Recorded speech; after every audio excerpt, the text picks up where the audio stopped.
Chapitre 16. Un nouveau regard sur l'histoire. Dragolo lève la tête avec un léger sursaut lorsqu'Arthur ouvre précipitamment la porte pour entrer dans la pièce. Je crois que mon adorable sorcier avait peur de manquer quelque chose. Toujours est-il que le revoilà propre comme un sous-neuf. Ce n'est pas trop tôt. J'en avais un peu marre de faire la causette juste à son père. Je caresse le crâne de mon dragon pour qu'il se rendorme. Arthur a enfilé une robe de mage, heureusement sans nœud papillon. Il s'assied en face de moi, à côté de l'Odzigoto. Les deux s'enfoncent confortablement dans un grand canapé. Personne ne dit rien. Le silence s'installe. J'aimerais bien me lancer, mais je me demande par où débuter. En fin de compte, c'est Mr. Peternotte qui interrompt ce moment qui commençait à devenir gênant. « Lily, tu sais, je suis très étonnée de rencontrer un dragon aussi docile. Avec ses nombreuses histoires de bateaux et de châteaux pillés par ces créatures fascinantes, je les pensais toutes cruelles. »« Non, pas du tout. S'il pillait, c'était uniquement pour récupérer de l'or pour se nourrir. Il n'y a rien de méchant là-dedans. Il en allait juste de leur survie. C'est vrai que beaucoup de gens ont une mauvaise image des dragons à cause de ça. Pourtant, quand on y réfléchit, les êtres humains ne sont pas meilleurs. Ils tuent bien les animaux pour manger. Enfin, tout ça pour dire que ces bêtes ne sont pas malfaisantes.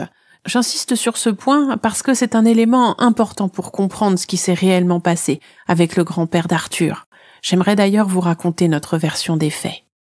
Père et fils acquiescent de concert, l'air tout oui et prêts à écouter mon récit. Seulement l'attention de Mr. Peternotte ne dure pas longtemps. Très vite il gigote. On dirait qu'une étiquette lui gratte la nuque.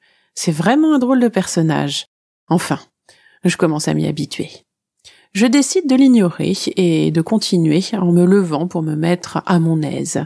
J'aime être libre de m'exprimer avec de grands gestes pour rendre les événements plus vivants. Et là, je dois dire que j'en fais des tonnes. Jusqu'à ce que, dans mon élan, Dragolo prenne une petite claque involontaire. Vu notre différence de gabarit, je suis étonnée qu'il ait senti quelque chose. Pourtant, ça le réveille. Même s'il ne semble pas m'en vouloir, il s'éloigne malgré tout avec prudence pour se poster près de la fenêtre. Revenant à mes hôtes, je leur explique avec un peu plus de douceur que cette fameuse potion, loin de rendre la dragonne de l'île gentille, a eu l'effet inverse, celui de changer une paisible créature en un monstre agressif. Après ça, je leur détaille mon aventure, l'œuf gelé, Dracfal enfermé, ma promesse de les aider et pour finir, le combat entre les deux puissants dragons. J'insiste sur le véritable drame que fut l'affrontement de Dracfal avec son unique amour. Arthur et son père se ratatinent dans leur fauteuil au fur et à mesure de mon récit, écrasés, j'imagine, par le poids de la culpabilité. Quant à Dragolo, il est resté immobile, à regarder dans le vide à travers la fenêtre, perdu dans de tristes pensées qui lui donnent une mine sinistre. Ma version larmoyante de l'histoire était faite pour attendrir nos sorciers, et l'attitude de Dragolo ne m'aide pas. En même temps, après lui avoir rappelé tous ses mauvais souvenirs, je ne peux lui en vouloir de faire cette tête. Soudain, Mr. Peternotte sort de son silence et s'écrie. « Mon père a commis une grave erreur. À nous de la corriger. Arthur, va à la bibliothèque et ramène-moi le grimoire expérimental d'Augustus. On se retrouve au labo. » Juste ensuite, il disparaît dans une explosion de fumée. Il fait toujours ça devant les invités. C'est pour impressionner et entretenir le folklore de la magie, précise Arthur avec un sourire amusé.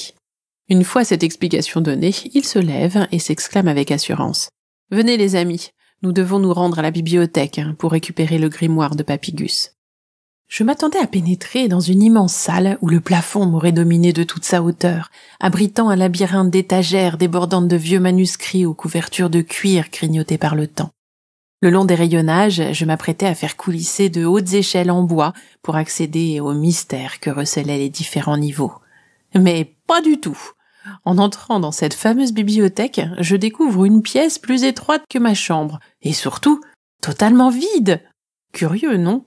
Sans parler de la déco, une tapisserie 70s beige parsemée de milliers de minuscules rectangles marrons, noirs et rouges, formant de plus gros motifs aux allures psychédéliques. Ma première réaction est de penser « Qu'est-ce que c'est moche !» Alors que quand on y réfléchit, l'important serait plutôt « Où sont les livres ?» Arthur, j'ai l'impression que tu t'es trompé de porte.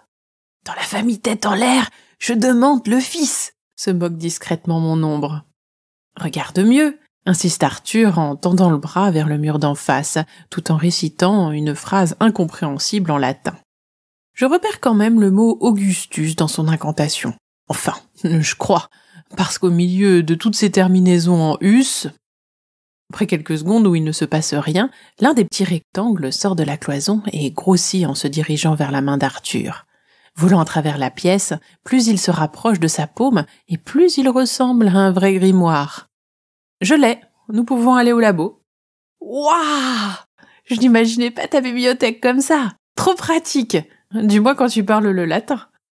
Oui, maman en avait assez de vivre au milieu de vieux bouquins qui s'entassaient dans les centaines de recoins du château. Les espaces surchargés, ce n'est pas zen. Alors elle a fait subir à l'ensemble des ouvrages un sortilège de miniaturisation, afin qu'ils tiennent tous ici. Mais allons vite au labo, mon père doit nous y attendre.